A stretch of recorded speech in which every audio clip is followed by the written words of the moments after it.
lo profundizamos en una entrevista en vivo. Son las 8:33. Saludamos al doctor Salim Saidán. Él es profesor de la Universidad Católica del Ecuador, experto en Derecho Constitucional.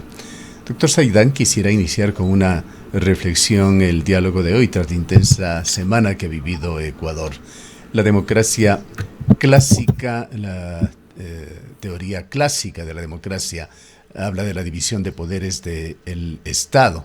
Uno de sus mentalizadores, Montesquieu, argumentaba que todo hombre que tiene poder se inclina por abusar del mismo, y para que no se pueda abusar de este, hace falta disponer las cosas de tal forma que el poder detenga al poder.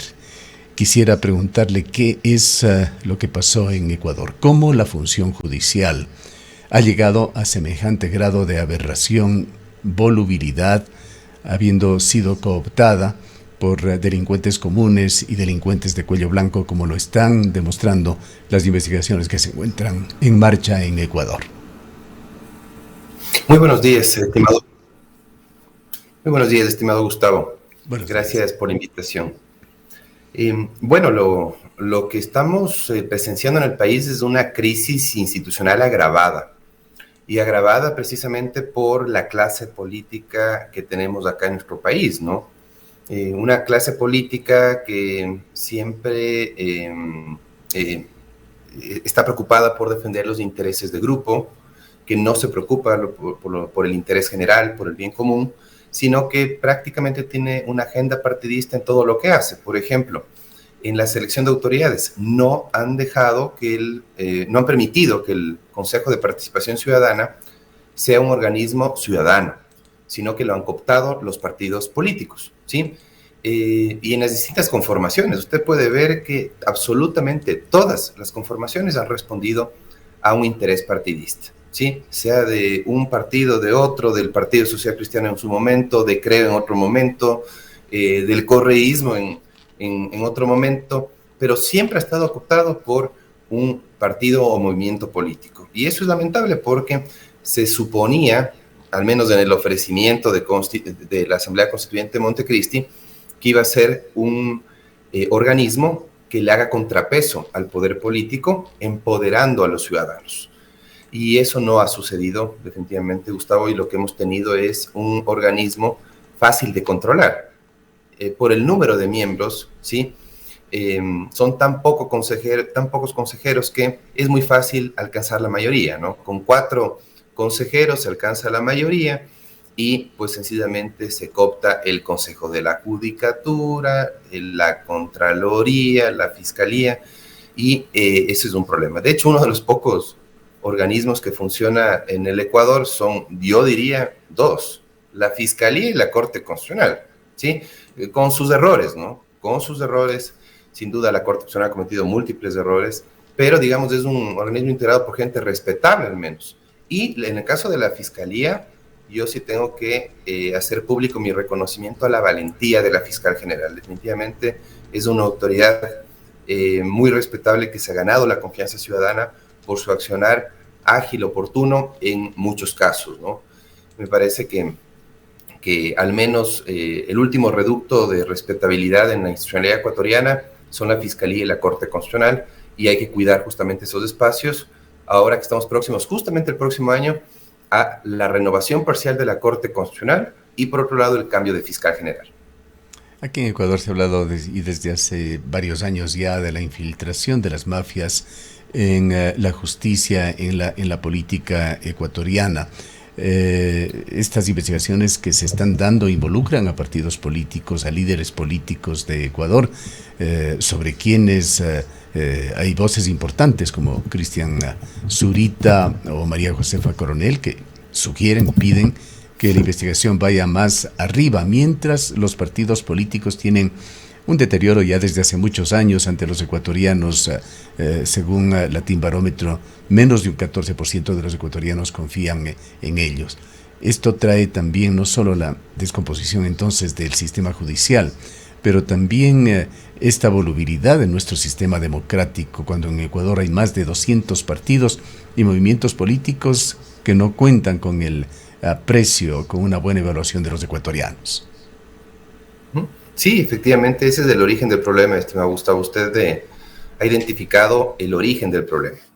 Por eso era necesario aprovechar la consulta para una reforma electoral profunda. Me parece que el presidente Noboa ha propuesto preguntas interesantes, ¿sí? Yo particularmente soy una de las personas que va a consignar su voto por el sí.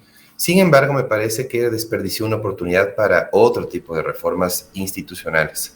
Por ejemplo, en el Consejo Nacional Electoral, en el Tribunal Contencioso Electoral. Me parece también que podía el presidente de la República plantear una reforma en la Fiscalía, ¿sí? Es decir, justicia y el ámbito electoral podían haber sido parte de su pliego de preguntas y lamentablemente no las incluyó. Por ejemplo, en materia electoral, los partidos y movimientos políticos se han convertido en empresas electorales que se alquilan en la coyuntura electoral. Y eso no puede ser. Tenemos que volver al sistema de partidos que teníamos anteriormente, que tanto se afanó por destruir el expresidente Correa, y que es absolutamente necesario en esta época. Los partidos ya no obran con ideología, ya no tienen una identidad política, sino que simplemente están al vaivén de los intereses coyunturales y forman alianzas absolutamente inexplicables. Mire, la alianza del Partido Social Cristiano con el correísmo es absolutamente inexplicable y en todo caso es entendible que el presidente de la República, para tener algo de gobernabilidad, para ejecutar su plan, tenga que apoyarse en estos incómodos aliados sin ceder mucho espacio, ¿sí? Que es lo que justamente estamos expectantes de lo que va a suceder, ¿no? Particularmente me refiero a los dos vocales que se tendrán que designar del Consejo de la Judicatura. Ojalá que parte del acuerdo no sea cederle una vocalía al correísmo, otra vocalía al Partido Social Cristiano, porque ya sabemos la agenda que tienen, y más con la coyuntura del caso Purga, en donde obviamente buscan con tanto afán controlar la justicia para salir bien librados del caso Metástasis y caso Purga. ¿Cuánto en la situación actual, doctor Saidán, tiene que ver la estructura del Estado ecuatoriano? Ecuador y Venezuela son dos países en el mundo que tienen una estructura un tanto sui generis, extraña, en el diseño de la forma de su Estado, con 5 funciones cuyas debilidades con frecuencia la hemos conversado con usted y hemos escuchado sus criterios. Sí, efectivamente, Gustavo, es un experimento fallido, definitivamente, ¿no? El no tener la tripartición tradicional del poder, ejecutivo, legislativo, judicial, quien administra, quien legisla y quien juzga, ha hecho que experimentemos con estas dos nuevas funciones, la electoral, que no ha tenido buenos resultados, y peor, la función de transparencia y control social, ¿sí? Entonces yo creo que este mal experimento tiene que hacernos reflexionar de si es necesario volver a la tradicional tripartición del poder de Montesquieu, que tanto se cuestionó en Montecristi, pero creo que definitivamente es necesario volver a adoptar, ¿no? Una reingeniería institucional es necesaria en este país, una reforma institucional profunda, una depuración de las instituciones. Yo, por ejemplo, veo con mucha preocupación lo que está sucediendo en los dos consejos, Consejo de Participación Ciudadana y Consejo de la Judicatura. Creo que la atención se debe enfocar en esos dos consejos porque tienen mucho poder, ¿no? El Consejo de Participación Ciudadana, sí, tiene nada más ni nada menos que la potestad nominadora, tiene la competencia de designar autoridades, y por otro lado el Consejo de la Judicatura, que tiene la competencia de designar jueces. Mire, estamos próximos también a designar jueces en la Corte Nacional y me preocupa mucho que sigan abriéndose espacios a los partidos políticos que pretenden la vocalía del Consejo de la Judicatura, ¿no? Entonces hay que estar muy atentos a lo que hace el correísmo, el Partido Social Cristiano, que tiene deudas con la justicia, ¿no? Mire, por ejemplo, lo que está pasando ahora con el caso Muentes es muy preocupante, muy preocupante. Estoy seguro que arriba de Muentes hay líderes políticos involucrados que ojalá les alcance la justicia, ¿no? Después de tantos años en que han hecho absolutamente lo que han querido, sin consecuencia alguna de sus actos. Y me parece que ya es hora de que en este país se pueda decir que la justicia llega para todos, que hay igualdad ante la ley, ante la justicia, y no hay selectividad en el momento en que se realizan investigaciones y se procesa penalmente a los involucrados de estos casos. ¿Cómo cree usted puede contribuir para cambiar la situación en Ecuador? ¿En qué medida la consulta popular y el referéndum del próximo 21 de abril? ¿Sabe qué? Es una buena oportunidad. Hay preguntas interesantes. Ustedes saben que quedaron 6 preguntas de la consulta plebiscitaria y 4 preguntas en las que nos plantean enmiendas a la Constitución vía referéndum. En las 6 preguntas de la consulta plebiscitaria yo veo aspectos interesantes. Por ejemplo, la que tiene que ver con las Fuerzas Armadas. Si estamos de acuerdo con que permanentemente las Fuerzas Armadas realicen un control de armas en los alrededores de los centros de rehabilitación social, creo que es parte de los problemas más graves que enfrentamos. Así que muy buena pregunta la planteada por el presidente. Después, si estamos de acuerdo con que se incrementen las penas de los delitos... Permítame quedarnos por un momento en la pregunta 1. ¿Esto cómo va a cambiar la situación en materia de seguridad? Hasta el momento lo que se ha venido haciendo desde el anterior gobierno, bueno, todos los gobiernos prácticamente, y lo ha hecho también Noboa, es determinar estados de excepción. Ahora se utilizó esta figura del conflicto armado interno, y las Fuerzas Armadas están participando directamente en control de las cárceles y la delincuencia, pero realmente una situación de excepción, porque la Constitución no les da exactamente esas funciones, esas tareas a las Fuerzas Armadas. Esta pregunta 1, en forma permanente, ¿cómo afectará a este tema, a las labores y obligaciones que deben cumplir las Fuerzas Armadas? Claro, yo veo algo importante tanto en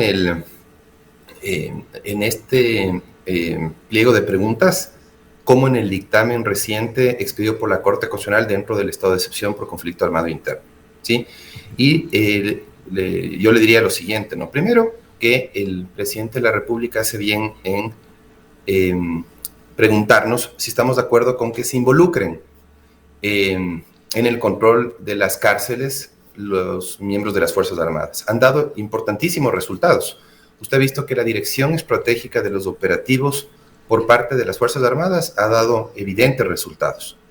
Lo que hemos presenciado en las últimas semanas, en los últimos meses, es que en el estado de excepción por conflicto armado interno, las Fuerzas Armadas son las que asumen ahora la dirección de los operativos y la policía se convierte en una fuerza auxiliar. Inclusive según la Ley de Defensa Nacional, en ese contexto son las Fuerzas Armadas las protagonistas, las que dirigen. Y me parece que lo han hecho muy bien, y creo que la clave también ha sido la rotación de personal. El control de las cárceles se ha recuperado gracias a las Fuerzas Armadas, y por eso creo que hay que reconocerles de esa gran labor que han desplegado. Sin embargo, ¿de qué debemos preocuparnos los ecuatorianos? Como usted dice, Gustavo, en que esta situación sea sostenible, que no sea solamente una situación temporal de estado de excepción. Mientras dura el estado de excepción, estamos en aparente calma. Termina el estado de excepción, se vence el ámbito temporal, los 60, 90 días que puede durar un estado de excepción, y volvemos a la misma situación de inseguridad y violencia. Y eso creo que solamente se logra involucrando a las Fuerzas Armadas en el control de las armas alrededor de las cárceles. Los motines y demás que habían protagonizado los grupos era precisamente porque el SNAI no estaba realizando un buen trabajo y la policía estaba desbordada. Me parece que las Fuerzas Armadas han tenido una destacada labor en la recuperación del control de las cárceles. Y ahora también, mire lo que dice el dictamen de la Corte Constitucional recientemente expedido sobre el estado de excepción del conflicto armado interno. Dice que recuerda que la intervención de las Fuerzas Armadas para garantizar la soberanía e integridad territorial en caso de conflicto armado interno las Fuerzas Armadas pueden movilizarse e intervenir una vez fenecido el estado de excepción. Es decir, le está permitiendo al presidente que continúe apoyándose en Fuerzas Armadas para enfrentar la crisis de violencia e inseguridad que vive el país. le está diciendo al presidente de la República: no necesitamos declaración formal, un reconocimiento político de conflicto armado interno, usted lo puede seguir manteniendo esa intervención de las Fuerzas Armadas, y eso es muy importante para dar tranquilidad a la ciudadanía, porque la preocupación de la ciudadanía era: ¿y qué pasa ahora cuando las Fuerzas Armadas estén al margen de esta situación? Es decir, interpreta el conflicto armado como... en las Fuerzas Armadas. Interpreta el conflicto armado como un hecho, no como un producto materia de una declaración. Exactamente, es correcto, Gustavo. Precisamente eso es lo que recuerda la Corte, ¿no? Que no le hace falta al presidente un estado de excepción para que se disponga la intervención de las Fuerzas Armadas en el ámbito de sus competencias, ¿no? Claro, prácticamente usted tiene la Ley de Defensa Nacional, que tiene varios artículos que permiten la intervención de las Fuerzas Armadas en varios ámbitos, y uno de esos es precisamente cuando está en riesgo la soberanía y la integridad territorial, ¿no? Los grupos armados transnacionales ya están operando con la colaboración de los carteles internacionales, y definitivamente eso permitiría que las Fuerzas Armadas sigan interviniendo tanto alrededor de las cárceles como para cuidar la integridad territorial, que es lo que está definitivamente amenazado con esta operación de estos grupos armados que ya tienen un nivel de organización importante, tienen un nivel de intensidad, los enfrentamientos han tenido un nivel de intensidad importante, y con eso ya cumplimos con algunos de los elementos que configuran el conflicto armado interno. Yo creo que seguimos el conflicto armado interno y es importante. Sí, pasemos, doctor Saidán, a la segunda pregunta, que es otra pregunta polémica, esto del incremento de penas a diversos delitos, y allí están los más graves, por supuesto, y los más recurrentes: tráfico ilícito de sustancias prohibidas, delincuencia organizada, asesinato, secuestro, etcétera. Pero hay también la otra corriente que algunos distinguidos juristas ven con preocupación, que le denominan el populismo penal. ¿Qué situación se presenta con la pregunta 2, que entiendo también usted la apoyaría? Sí. Sabe que efectivamente, claro, uno podría pensar que esto es una estrategia de populismo penal, hacer creer que con el incremento de las penas se reduce la criminalidad. Pero yo considero que en esta coyuntura particularmente de la actividad de grupos terroristas, grupos que se financian con el tráfico ilícito de sustancias ilícitas, ¿sí? Con la actividad de la delincuencia organizada, con todos los sicariatos, los asesinatos que se han incrementado en el país, es necesario que se incrementen las penas. Sí, yo particularmente no soy normalmente partidario del incremento de penas, pero creo que en esta coyuntura actual es una de las soluciones que puede ayudar a enfrentar a estos grupos armados organizados, conjuntamente con la extradición, porque no se olvide también que la enmienda a la Constitución para permitir no solamente la extradición de extranjeros, que es lo que actualmente se permite, y ampliarlo para los ecuatorianos también, creo que van a ser estrategias importantes que van a ayudar a enfrentar a estos grupos armados, desfinanciarlos, también neutralizarlos con estas detenciones, con estos operativos que está desplegando muy bien la Fiscalía con apoyo de la policía y ojalá con el apoyo de la justicia.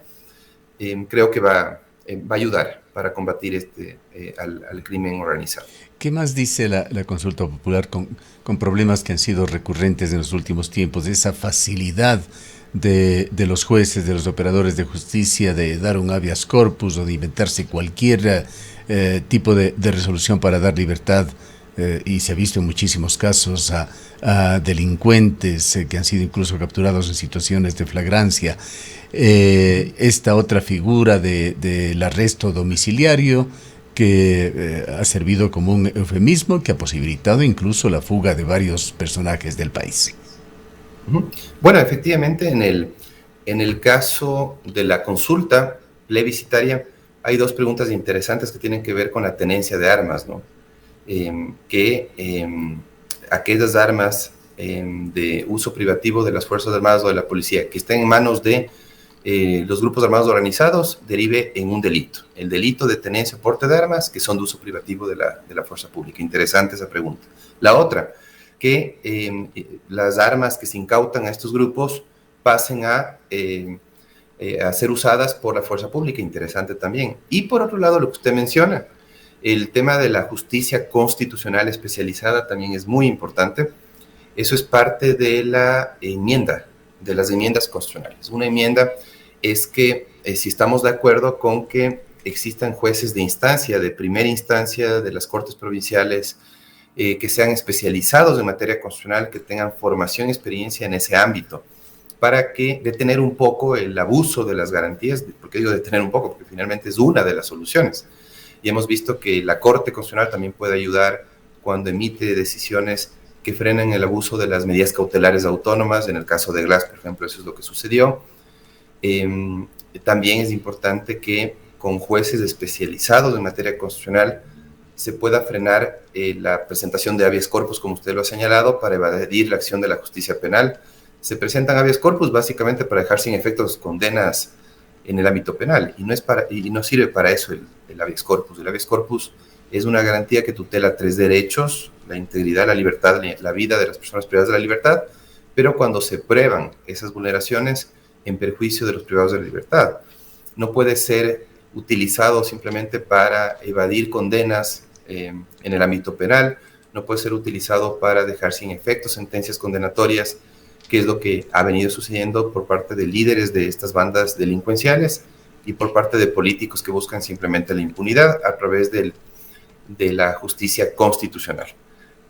Lo que sí sigue siendo un problema, estimado Gustavo, es el Consejo de la Judicatura. Mire, podemos tener justicia especializada en materia constitucional que no servirá de nada si es que seguimos nombrando jueces que no conozcan la materia constitucional y si seguimos nombrando jueces que no garanticen la ética judicial. En una de las recientes sentencias de la Corte Constitucional ha dicho que el Consejo de la Judicatura debe capacitar sobre ética judicial. Creo que por más capacitación que se dé en el Consejo de la Judicatura, lo importante es el proceso de selección de jueces, que sea muy exigente, con pruebas psicológicas, con pruebas de conocimiento, muy rigurosas, para garantizar que se nombren a los mejores jueces, a quienes tengan más méritos y no más cercanía con los partidos y movimientos políticos que en su agenda solamente buscan impunidad, sino mire lo que está ocurriendo con el correísmo, ¿no? Que tiene una agenda legislativa exclusivamente enfocada en buscar impunidad de sus militantes. Bien, lamentablemente no tenemos el tiempo para analizar cada pregunta, sería muy interesante, doctor Saidán, pero quisiera saltarme a una de ellas, la del referéndum, la pregunta 3, que consulta a los ecuatorianos sobre el arbitraje internacional como método para solucionar controversias. Le comento como un antecedente que aquí en la ciudad de Cuenca se ve con preocupación este tema. Cuenca, como usted conoce, votó en una consulta popular con más del 80% de su población en contra de los proyectos mineros que potencialmente afectarían a las fuentes hídricas, a los humedales. Preocupa por la liberalidad económica que el gobierno demuestra, entendiendo las urgencias financieras que tiene el país, pero evidenció el presidente, por ejemplo, en Canadá, en esta semana que termina ya, la apertura total al extractivismo minero petrolero, y sumado a esto el arbitraje internacional como método para solucionar controversias no llevaría al país a verdaderos problemas. Tenemos antecedentes como el de Codelco, la empresa pública chilena que estuvo a punto de demandar internacionalmente al país. Tuvo que ir allá el presidente Lasso para tranquilizar las cosas, llenándoles de una serie de ofertas, pero eso es un tema pendiente. Le preguntamos si no se convierte esto en una forma un tanto explosiva para llevar adelante proyectos mineros cuando hay poblaciones que temen por otro tema que no deja de ser fundamental más allá de la economía, el medio ambiente. Cuenca, Girón, la capital de la República, Quito, se han pronunciado en consultas populares contra proyectos mineros en fuentes de recarga hídrica.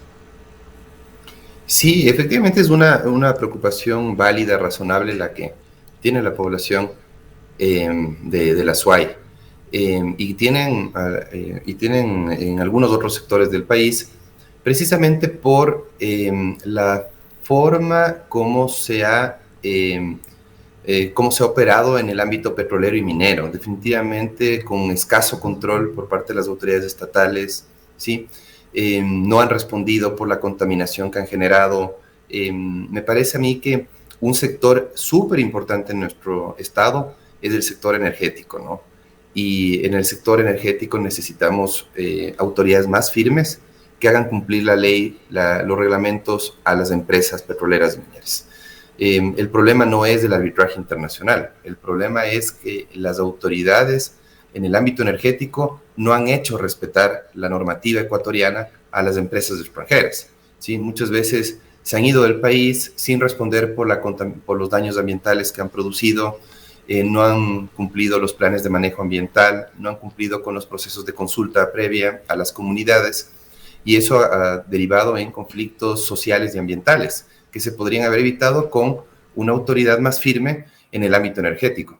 Y yo considero que el arbitraje internacional sí es necesario por una sencilla razón. Los inversionistas extranjeros no vienen al país si no tienen la confianza de que en cualquier controversia que se presente con el Estado, ellos la van a poder poner en conocimiento de un tribunal de arbitraje internacional que les genere más confianza que la justicia ecuatoriana. Volvemos al mismo problema, estimado Gustavo, con la crisis de la justicia en el Ecuador. ¿Cómo van a confiar los inversionistas en que cualquier controversia se va a resolver adecuadamente en nuestra justicia? Es obvio que desconfían de nuestra justicia por la crisis que vivimos, claro, y que van a confiar más en un tribunal arbitral internacional. Pero hay un gravísimo problema allí de seguridad jurídica del país. El país no tiene una buena imagen, pero esto se agrava también por esta posición exhibida también por el actual gobierno de no fortalecer lo decidido en las propias consultas populares que estamos hablando. Sí. Sí, es correcto, Gustavo, pero yo considero que el problema también se da en la Procuraduría. La Procuraduría es una institución conformada por profesionales de buen nivel, pero me parece que un área que está descuidada es la Dirección de Arbitraje Internacional.